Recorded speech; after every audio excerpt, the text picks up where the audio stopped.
elle est sortie du silence. Au cœur d'une polémique l'accusant de sorcellerie depuis plusieurs jours, Carla Mauro a décidé de prendre la parole. Invitée de l'émission Touche pas à mon poste ce lundi 8 mars, elle a souhaité rétablir sa vérité.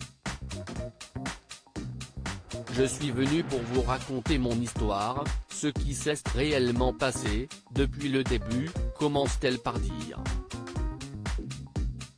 J'ai consulté cette voyante à l'âge de 17-18e ans. Je n'étais absolument pas connue et j'y suis à l'écart, entre amis, on se disait que c'était cool d'aller voir une voyante pour lire notre futur, dit la candidate avant d'ajouter, j'ai tapé voyante sur Marseille sur internet et je suis tombé sur elle. J'ai fait une consultation classique puis je ne l'ai plus vue. Carla Mauro poursuit donc sa vie et, au moment de la diffusion de l'émission des Marseillais dans laquelle elle apparaît, la voyante la recontacte. Je ne voyais pas le mal. Elle voulait me voir car elle m'avait vu à la télévision. Elle m'explique qu'elle est contente de m'avoir vu.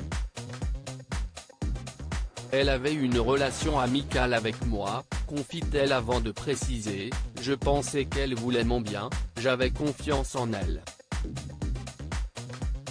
Elle était devenue une confidente, une amie.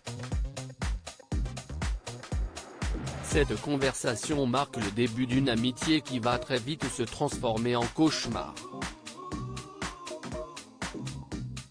À la suite de ce contact, la candidate de télé-réalité se rend à plusieurs rendez-vous dont un, au domicile de sa voyante Danae, durant lequel elle se retrouve face à 10 inconnus ES.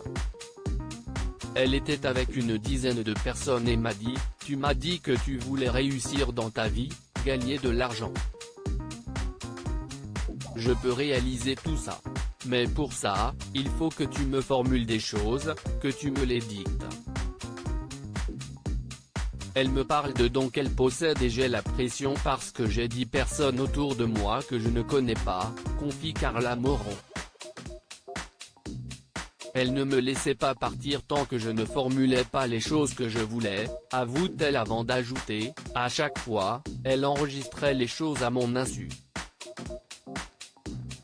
Elle m'a dit que je lui avais demandé ça et je lui ai affirmé que non. Le début d'un enfer pour la jeune femme puisque celle-ci est victime d'un chantage, devoir payer pour que les enregistrements ne soient pas dévoilés.